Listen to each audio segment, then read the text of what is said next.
بسم اللہ الرحمن الرحیم رب اشرح لی صدری ویسر لی امری واحلل عقدۃ من لسانی یفقہوا قولی رضیت باللہ ربا وبالاسلام دینا وبمحمد صلی اللہ علیہ وسلم نبیا ورسولا مولاي صل وسلم دائما ابدا على حبيبك خير الخلق كلهم منزه عن شريك في محاسنه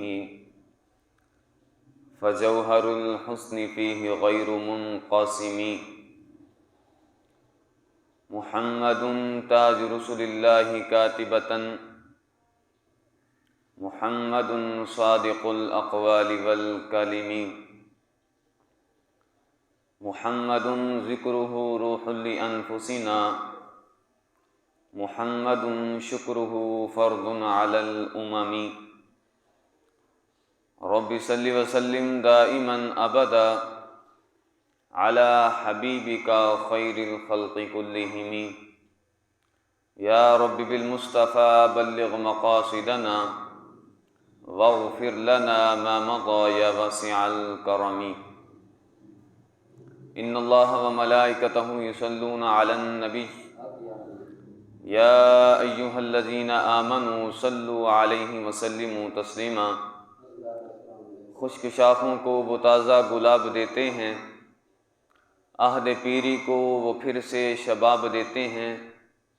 پڑھ لیں درود، غفلت نہ کریں خدا کی قسم، تمہارے سلام کا وہ اب بھی جواب دیتے ہیں۔ الصلاۃ والسلام علیک یا سیدی یا رسول اللہ وعلی آلک واصحابک یا حبیب اللہ۔ الصلاۃ والسلام علیک یا خاتم النبیین وعلی آلک واصحابک یا خاتم المعصومین۔ تمام تعریف و توصیف اللہ مجدہ الکریم کی ذات و برکات کے لیے، جو خالق کائنات بھی ہے اور مالک ارض و سما بھی۔ اللہ جل وعلا کی حمد و ثنا کے بعد حضور نبی اکرم، رسول محتشم، نبی مکرم، حضور احمد مجتبیٰ حضرت محمد مصطفیٰ صلی اللہ علیہ وسلم کے حضور ناز میں اپنی ارادتوں، محبتوں اور عقیدتوں کا خراج پیش کرنے کے بعد دعا ہے کہ خالق لم یزل ہماری اس حاضری کو اپنی بارگاہ کے اندر قبول و منظور فرمائے۔ رب ذوالجلال اس مقدس دن کے صدقے سے ہمارے تمام صغیرہ اور کبیرہ گناہوں کو معاف فرمائے، اور رب ذوالجلال ہمارے اس ملک پاکستان کی جو بگڑتی ہوئی حالت ہے، رب ذوالجلال اس کو درست فرمائے، اور رب ذوالجلال تمام مصیبت زدہ اور تمام سیلاب زدہ جتنے بھی لوگ ہیں، مصیبت میں ہیں، پریشانی میں ہیں، رب ذوالجلال ان تمام کی مصیبتوں کو دور فرمائے، اور رب ذوالجلال ہم سب کو دین پر استقامت عطا فرما کر دین پر عمل پیرا ہونے کی توفیق عطا فرمائے۔ حضرات محترم، جس طرح کہ آپ پچھلے جمعہ کو یہ سماعت کر چکے ہیں کہ حضور علیہ السلام کا یہ جو علم ہے، یہ لایا ہوا جو دین ہے، تو اس کے حاملین اور اس علم کے جو عالم ہیں وہ ہر زمانے کے اندر پیدا ہوتے رہے اور انشاءاللہ پیدا ہوتے رہیں گے، اور ان کا کام اور ان کا جو مقصد ہوگا وہ حضور علیہ السلام نے اپنے پیارے فرامین میں کتنی بار ارشاد فرمایا، بہت زیادہ مقامات پر، جس طرح کہ آپ حدیث پاک سن چکے ہیں کہ حضور علیہ السلام نے ارشاد فرمایا کہ جب علماء آئیں گے تو ان کا کام کیا ہوگا؟ کام ان کا یہ ہوگا کہ ینفون عنہ تحریف الغالین، کہ سب سے پہلے تو وہ دین پر جو غالیوں نے حملہ کیا ہوگا، دین کے خلاف جو انہوں نے سازشیں کی ہوں گی، تو سب سے پہلے آ کر وہ غالیوں کی جو تحریفیں ہیں ان کو دور کریں گے دین سے۔ وانتحال المبتلین، اور جو باطل پرستوں کے جو ہیلے ہوں گے ان علماء کا کام یہ ہوگا کہ وہ آ کر ان ہیلوں کا بھی جواب دیں گے اور ان ہیلوں کی بھی نفی کر دیں گے۔ وتأویل الجاہلین، اور تیسرا جو کام حضور علیہ السلام نے اپنے ملت کے علماء کو جو سونپا وہ یہ تھا کہ آ کر جاہلین کی جو تعویلیں ہوں گی، جو انہوں نے دین کے اندر تعویلیں کی ہوں گی، تو اس کو آ کر وہ ختم کریں گے دین سے۔ تو یہ حدیث مبارکہ اور اس کے علاوہ متعدد فرامین حضور علیہ السلام کے، کہ جہاں پر رب ذوالجلال کے محبوب علیہ السلام نے کتنے مقامات پر کبھی تو علماء کو اپنا جانشین اور ان کو اپنا نائب قرار دیا، اور پھر ان کے ذمے یہ ڈیوٹی لگائی۔ تو یہی فرامین یہ ثابت کرتے ہیں کہ یہ نہیں ہو سکتا کہ اگر خبیث اور طیب اکٹھے ہو رہے ہوں تو پھر عالم بھی یہ کہنا شروع کر دے کہ یہ ٹھیک ہے، سب کچھ ٹھیک ہے، بلکہ یہ تو رب ذوالجلال جو خبیث مل چکا ہوگا آپس میں، تو ان کو کیا کرے گا؟ رب ذوالجلال ان کو ایک کے اوپر دوسرے کو ملا کر، یعنی خبیث پر خبیث کو رکھ کر رب ذوالجلال قیامت والے دن اور پھر ان کو جہنم میں ڈال دے گا۔ اور رب ذوالجلال فرماتا ہے اولئک هم الخاسرون، یہی لوگ گھاٹے والے ہیں، یہی لوگ خسارے والے ہیں۔ تو لہذا دین کو آئے ہوئے اتنے سال گزر گئے، تو جب اتنے سال گزر گئے تو ملاوٹ کرنے والوں نے ملاوٹ بھی کچھ کی، تو لہذا اب یہ نہیں ہو سکتا کہ کوئی بندہ کہنا شروع کر دے کہ جو ملاوٹ ہو چکی ہے وہ بھی ٹھیک ہے اور جو حقیقی دین ہے وہ بھی ٹھیک ہے، بلکہ ایک ٹھیک ہوتا ہے اور دوسرا غلط ہوتا ہے ہمیشہ۔ تو لہذا رب ذوالجلال خود ارشاد فرماتا ہے قل لا یستوی الخبیث والطیب ولو اعجبک کثرۃ الخبیث، کہ خبیث اور طیب تو آپس میں برابر نہیں ہو سکتے۔ کیوں؟ اس وجہ سے کہ خبیث خبیث ہے، پاک پاک ہے۔ پیشاب اور دودھ کبھی ایک دوسرے کے ساتھ نہیں مل سکتے، تو یہ دودھ کو یہ سعادت حاصل ہے کہ وہ کبھی بھی ناپاک پیشاب کے ساتھ اکٹھا ہو کر نہیں رہ سکتا۔ تو اسی طرح جو دین ہے، جو اہل سنت کے عقائد ہیں، جو حقیقی دین ہے، وہ غالیوں کی تعویلوں پر یا جو مبتلین نے، باطل پرستوں نے جو ہیلے گڑے ہیں، ان کے ساتھ مل کر نہیں رہ سکتا۔ اور پھر رب ذوالجلال کئی مقام آتے ہیں جہاں پر رب ذوالجلال ارشاد فرماتا ہے کہ جب تم بیان کرو تو لا تلبسوا الحق بالباطل، کہ حق کو باطل کے ساتھ ملا کر بیان نہ کرو، بلکہ ہر ایک چیز کا نکھیڑا ہونا چاہیے۔ جب نکھیڑا ہونا چاہیے اور اتنے نکھیڑے ہمارے علماء نے کیے، تو یہ ضروری کیوں ہے؟ تو یہ ضروری اس وجہ سے ہے کہ جب ہم خبیث کو الگ کریں گے، پاک کو الگ کریں گے، تو پھر ہمیں پتہ چلے گا کہ قرآن و سنت کا حکم کیا ہے، کہ قرآن و سنت کا پیغام کیا ہے۔ تو اس حوالے سے یہ جو صلح کلیت ہے، تو یہ ایک بالکل آوارہ گردی ہے ہمارے معاشرے کے اندر، کہ کہا جائے وہ بھی ٹھیک یہ بھی ٹھیک، یہ نہیں ہو سکتا، بلکہ دودھ کو یہ اعزاز حاصل ہے کہ وہ ہمیشہ پیشاب کے قطرے سے بچ کے رہے گا۔ تو اب یہ کہنا، اگر کوئی کہنا شروع کر دے کہ ہمارے لیے کوئی مسئلہ نہیں ہے کہ ہم اگر ان کے اندر جا کر بیٹھ جائیں یا وہ ہمارے اندر آ کر بیٹھ جائیں، تو یہ ہرگز نہیں ہو سکتا، اس وجہ سے کہ جو دودھ ہے اس کا یہ حق بنتا ہے کہ اس کو الگ رکھا جائے، اور جو پیشاب ہے اس سے بچا کر رکھا جائے، کیونکہ اگر پیشاب کا ایک قطرہ بھی دودھ کے اندر چلا گیا تو جو دودھ کی طہارت ہوگی وہ باقی نہیں رہے گی۔ تو اسی وجہ سے باطل باطل ہے اور حق حق ہے، تو لہذا حق کے ساتھ اگر باطل کو ملایا جائے گا تو جیسے دودھ پیشاب کے ساتھ اکٹھا نہیں ہو سکتا، حق باطل کے ساتھ بھی اکٹھا نہیں ہو سکتا۔ تو لہذا اس حوالے سے ہمارے کئی علماء نے کئی مقامات پر مختلف ادوار کے اندر اپنے جو شاگرد تھے، اپنے طلباء تھے، ان کو یہ درس دیا۔ باقاعدہ یہ ملتا ہے کہ حضرت ابو قلابہ رضی اللہ تعالیٰ عنہ، انہوں نے حضرت ابو ایوب سختیانی کو یہ سبق پڑھایا۔ اور حضرت ابو ایوب سختیانی کون ہیں؟ یہ تابعین یعنی دور تابعین میں سے ایک جلیل القدر تابعی ہیں۔ تو جب حضرت ابو ایوب سختیانی حضرت ابو قلابہ کے پاس گئے پڑھنے کے لیے، تو حضرت ابو قلابہ فرمانے لگے کہ احفظ عنی اربع، کہ اے یا ایوب احفظ انی اربع، کہ مجھ سے 4 چیزیں یاد کر لو، میں تمہیں 4 چیزیں بتا رہا ہوں اور یہ 4 چیزیں تم نے یاد کر کے رکھنی ہیں۔ تو پہلی کیا ہے؟ فرمانے لگے لا تقولن فی القرآن برأیک، سب سے پہلے تو یہ ہے کہ تم قرآن پاک کے اندر اپنی رائے کے ساتھ کچھ نہ کہو، یعنی جس کو تفسیر بالرائے کہا جاتا ہے، یعنی قرآن پاک کی جو تفسیر ہے وہی تفسیر بیان کرو جو قرآن و سنت کے اندر تمہیں ملتی ہے، وہی تفسیر بیان کرو جو قرآن کو جاننے والے بیان کرتے ہیں، اور وہی تفسیر بیان کرو جو حضور علیہ السلام نے بتائی ہے، یا پھر صحابہ کرام علیہم الرضوان نے بتائی ہے، یا پھر حضور کے اہل بیت نے بتائی، کیونکہ ان کو پتہ ہے کہ یہ قرآن پاک کس بارے میں نازل ہوا۔ تو فرمانے لگے لا تقولن فی القرآن برأیک، کہ قرآن پاک میں اپنی رائے کے ساتھ کچھ نہ کہو، یہ نہ کہو کہ میرا آئی تھنک، میرا یہ گمان ہے کہ قرآن پاک کی آیت اس بارے میں نازل ہوئی، نہیں، بلکہ قرآن پاک کی جو آیت ہے وہ ویسے ہی اس کو بیان کرو جس بارے میں وہ نازل ہوئی۔ تو یہ سب سے پہلا جو کام آپ نے ارشاد فرمایا۔ اور دوسرا کیا ہے؟ دوسرا آپ نے فرمایا ایاک والقدر، کہ یہ جو قدریہ لوگ ہیں،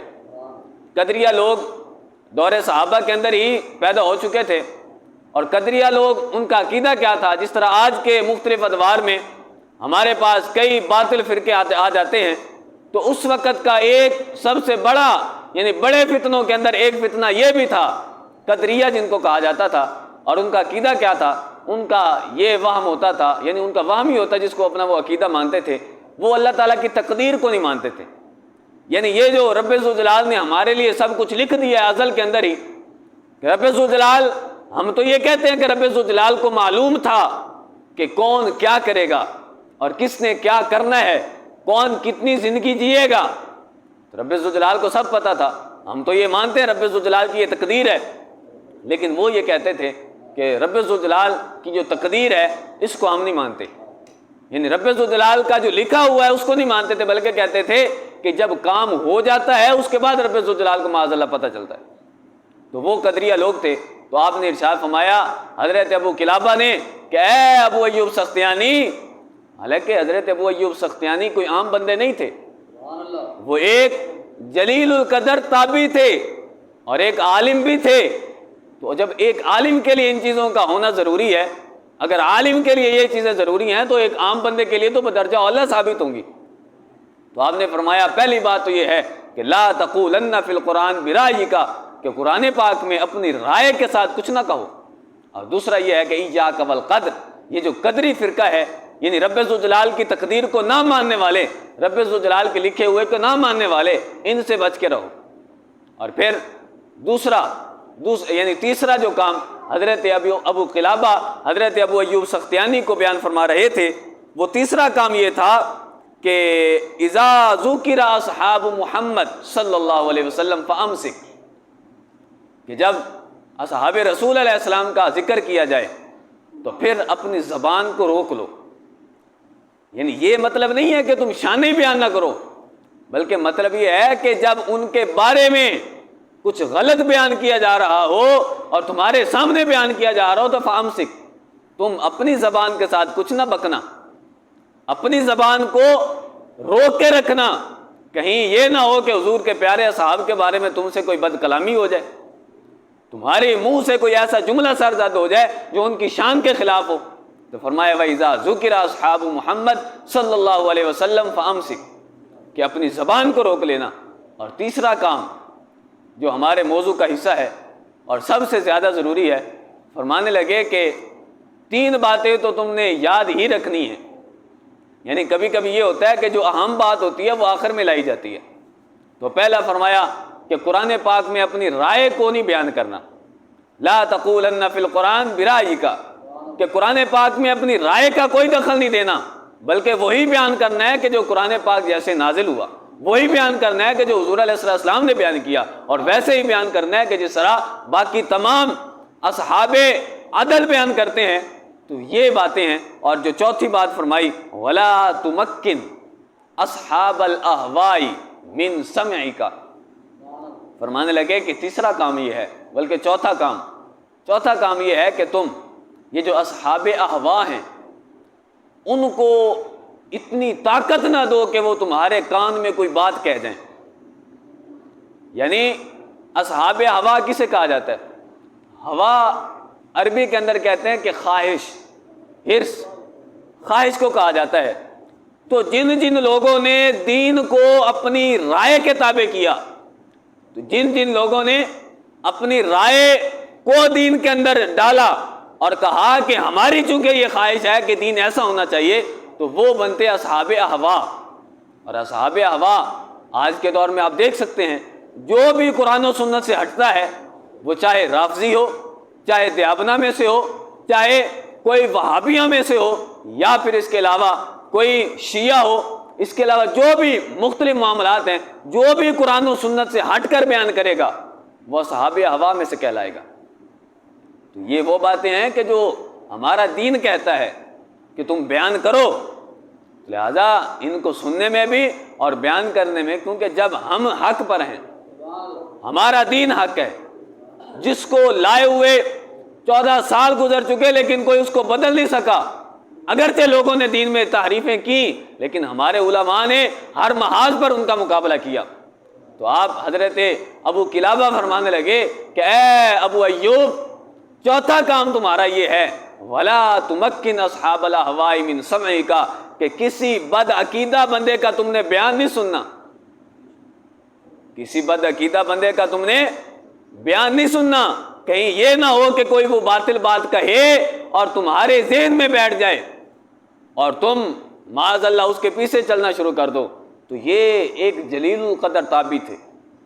ایک اللہ کے ولی تھے، لیکن اس کے باوجود جب یہ چیزیں، نہ تو قدریہ کے پاس بیٹھنا اور نہ ہی قرآن پاک میں رائے کے ساتھ کچھ کہنا اور نہ ہی اصحاب محمد صلی اللہ علیہ وسلم پر کسی قسم کا طعن کرنا، اور پھر جو چوتھی بات تھی وہ یہ تھی کہ اصحاب ہوا کی تقریر سننا، بد عقیدہ بندے کی تقریر سننا۔ تو جب یہ چار چیزیں ایک جلیل القدر تابعی کے لیے، وہ زمانہ کہ جس کے بارے میں حضور علیہ السلام، اور پھر یہ جو قرون ثلاثہ کے بارے میں کہا جاتا ہے کہ حضور علیہ السلام نے ارشاد فرمایا خیر القرون قرنی ثم الذین یلونہم ثم الذین یلونہم، کہ جن کے بارے میں رب ذوالجلال کے محبوب نے بیان فرمایا کہ 3 زمانے ایسے ہیں کہ جو سب سے افضل ہیں، فرمایا کہ جس زمانے میں میں ہوں، ثم الذین یلونہم، پھر وہ زمانہ کہ جس کے ساتھ، یعنی اس زمانے کے ساتھ جو زمانہ متصل ہوگا، اور پھر تیسرا زمانہ جو اس دوسرے کے ساتھ متصل ہوگا۔ تو یہ دور تابعین یہ اچھے ادوار میں سے ہے، خیر القرون میں سے ہے، لیکن اس کے باوجود بھی اس وقت یہ ضرورت تھی کہ یہ بیان کیا جائے، اور ایک جلیل القدر بندے کے لیے جو قرآن و سنت کو بیان کرنے والا ہے، قرآن پاک کو سمجھنے والا ہے اور حضور کے فرامین کو بھی سمجھنے والا ہے، جب ان کے لیے یہ چیزیں ضروری ہیں تو ہم تو پھر کہاں سے رہے نا، ہماری تو ان کے ساتھ کچھ نہیں ملتا، ہمارا نہ ہمارا علم ملے نہ ہمارا نالج، کوئی چیز ان کے ساتھ نہیں ملتی۔ تو جب ان کے لیے یہ چیزیں ضروری ہیں تو ہمارے لیے بدرجہ اولیٰ ضروری ہوں گی۔ لہذا آج ہمیں یہ سمجھنا چاہیے کہ جب دین حق ہے تو ہم سنیں بھی وہی جو حق بیان کرتا ہو، ہم وہی سنیں۔ اگر ہم ان کو سننے لگ جائیں تو پھر کیا ہوگا؟ ہوگا یہ کہ شیطان چونکہ انسان کا کھلا دشمن ہے، جب کوئی بات کہے گا تو ہو سکتا ہے کہ انسان کے ذہن میں بیٹھ جائے۔ بلکہ حضرت امام مالک رضی اللہ تعالیٰ عنہ کے حوالے سے ایک واقعہ آتا ہے کہ آپ کے پاس، یعنی آپ گزر رہے تھے تو ایک بدعقیدہ بندہ آپ کے زمانے کا، یہ مشہور نہیں تھا کہ وہ کوئی مطلب ہے کہ دین کے اندر زیادہ بگاڑ کرنے والا ہے، بلکہ صرف اور صرف آپ کو یہ معلوم تھا کہ اس کے حوالے سے، یعنی اس کے عقیدے کے اندر کوئی نہ کوئی گڑبڑ ضرور ہے۔ تو حضرت امام مالک جب گزر رہے تھے تو وہ کہنے لگا کہ اے امام مالک، مجھ سے کچھ باتیں سن لو۔ فرمانے لگے میں نہیں باتیں سنوں گا کیونکہ تمہارے تو عقیدے کے اندر گڑبڑ ہے۔ تو وہ کہنے لگے نہیں، سن لو۔ حضرت امام مالک وہ ایسے تو نہیں ہیں کہ بالکل وہ معاذ اللہ جاہل ہوں اور ان کو یہ خوف ہو کہ اگر میں اس کی باتیں سنوں گا تو معاذ اللہ میں اس کے پیچھے چلنا شروع کر دوں گا یا اس کا میں تابع ہو جاؤں گا، نہیں۔ لیکن اس کے باوجود بھی انہوں نے بتایا کہ جب میں وقت کا امام ہو کر، اتنا بڑا عالم ہو کر، کہ جس کے پاس مسجد نبوی کے اندر کتنے ہزار طلباء آتے ہیں اور وہ بھی صرف اور صرف دین سمجھنے کے لیے، تو فرمانے لگے میرے لیے بھی یہ ضروری ہے کہ میں کسی صاحب ہوا کو اس کی بات نہ سنوں. تو آپ فرمانے لگے میں تیری بات نہیں سنوں گا. اس نے کہا کہ چلو میری سن لو, تم بھی بات کرو میں بھی بات کرتا ہوں, تو جو غالب آ گیا اسی کا دین سچا ہے. تو حضرت امام مالک فرمانے لگے کہ یہ بات تم نے جو کہی ہے, میں تمہیں ایک بات بتاتا ہوں. فرمانے لگے کہ اگر ایسی بات ہے کہ تم یہ کہو کہ ہم دونوں آپس میں مکالمہ کرتے ہیں, جو بندہ غالب آ گیا اگرچہ وہ باطل ہو کر بھی ہوا تو وہ سچے دین والا ہے. تو فرمانے لگے کہ اگر ایسا ہو کہ اگر ہم دونوں کھڑے ہوں اور تیسرا بندہ کوئی آ جائے اور وہ ہم دونوں پر غالب آ جائے تو پھر کیا ہوگا؟ آپ نے جب پوچھا تو وہ کہنے لگا کہ پھر ہم اس کے دین کے پیروکار بن جائیں گے. آپ نے فرمایا کہ دین ایسا نہیں ہے. دین یہ نہیں ہے کہ وہ تقسیم ہو جائے کہ وہ دین بھی حق ہو, یہ دین بھی حق ہو اور یہ دین بھی حق ہو, بلکہ فرمانے لگے کہ دین صرف اور صرف ایک حق ہے اور وہ دین وہی ہے کہ جو حضور علیہ السلام نے ہم تک پہنچایا ہے. لہذا آج کے اس دور میں ہمارے لیے ضروری ہے کہ جب دین کی بات آتی ہے, ہم کہتے ہیں کہ لوگ بلکہ کہتے ہیں کہ کہیں سے بھی دین کی بات ملے تو سن لو. تو درس قرآن کبھی کبھی شیطان بھی دینے آ جاتا ہے. آپ نے سنا نہیں وہ حدیث پاک آیت الکرسی والی, بخاری شریف کے اندر موجود ہے کہ حضور علیہ السلام کے پیارے صحابی حضرت ابو ہریرہ رضی اللہ تعالیٰ عنہ, جن کو مال کی حفاظت پر مامور کیا گیا تھا, اور ایک چور آتا ہے رات کو, پھر وہ چوری کر کے چلا جاتا ہے, دوسری رات پھر آتا ہے, تیسری رات پھر آتا ہے. تو جب حضرت ابو ہریرہ اس کو پکڑ لیتے ہیں تو کہتے ہیں, وہ شیطان کہتا ہے کہ میں تمہیں ایک اچھی بات بتاتا ہوں, اگر تم میری بات سنو تمہارے معاملے میں اچھی ہے, تمہارے لحاظ سے تمہیں اس کا بڑا فائدہ ہوگا. تو وہ شیطان تھا اور درس کیا دے رہا تھا؟ آیت الکرسی کا. اور وہ کہہ رہا تھا کہ تم اگر آیت الکرسی پڑھ کر رات کو اپنے سامان پر پھونک کر سوو تو پھر تمہارا مال چوری نہیں ہوگا. تو یہ جو درس قرآن تھا یہ کس کی طرف سے آیا؟ شیطان کی طرف سے. تو لہذا اگر یہ بات ہوتی کہ ہر بندے کے دین کو سنا جائے, ہر بندے کی بات کو سنا جائے, اور جو بندہ بھی جس معاملے میں بات کرے اس کی بات سنی جائے, تو پھر تو درس قرآن شیطان سے بھی لینا جائز ہو جائے گا. تو لہذا اس وجہ سے ہمارے لیے ضروری ہے کہ جو باطل ہے وہ باطل ہے. قل لا يستوي الخبيث والطيب ولو اعجبك كثرة الخبيث. رب ذوالجلال فرماتا ہے کہ اے محبوب اپنے ان غلاموں سے فرماؤ کہ کبھی بھی خبیث اور طیب آپس میں برابر نہیں ہو سکتے, بلکہ باطل باطل رہے گا اور طیب طیب رہے گا, طیب طاہر رہے گا اور خبیث جو ہے وہ باطل ہی رہے گا. تو لہٰذا ہمارے لیے ضروری ہے کہ ہم ان چیزوں کو سمجھیں. موضوع تو بڑا لمبا تھا لیکن چونکہ ٹائم بہت مختصر ہوتا ہے تو لہٰذا آپ کے لیے یہی سمجھنا ضروری ہے کہ جو عقیدہ اہل سنت 14 صدیوں سے آ رہا ہے, اگر کوئی بندہ اس پر نہیں چلتا تو ہرگز نہ تو ہم اس کا درس سن سکتے ہیں. وجہ کیا ہے؟ وجہ یہ ہے کہ اگر وہ دین ایسا بیان کرے گا کہ جو دین میں ہے ہی نہیں تو پھر کیا ہوگا؟ پھر یہ ہوگا کہ ہمارے ذہنوں کے اندر شیطان نے اگر خلل ڈال دیا تو پھر کیا ہوگا؟ ہمارا دین چلا جائے گا. اسی وجہ سے اعلیٰ حضرت فرماتے ہیں کہ ایک بد عقیدہ کی جو صحبت ہے وہ ایک کافر سے بھی 1000 گنا بدتر ہے, اور ایک سانپ اور بچھو کے کاٹنے سے بھی زیادہ بدتر ہے, کیونکہ جب سانپ اور بچھو کاٹے گا تو جان جائے گی, لیکن اگر کوئی بد عقیدہ ساتھ بیٹھ گیا تو بندے کا عقیدہ ہی چلا جائے گا. اور یہی عقیدہ ہے کہ جو بیس ہے قیامت کے دن بخشش کی. اگر کسی کا عقیدہ درست ہے, اعمال میں اگرچہ گڑبڑ ہوئی لیکن اگر عقیدہ درست ہوا تو وہ قیامت کے دن پاس ہو جائے گا. امید ہے رب ذوالجلال سے. لہذا دعا ہے کہ رب ذوالجلال ہمیں عقیدہ اہل سنت پر قائم رکھے اور ہمیں دین کے بارے میں جو بھی مشکلات ہیں ان کا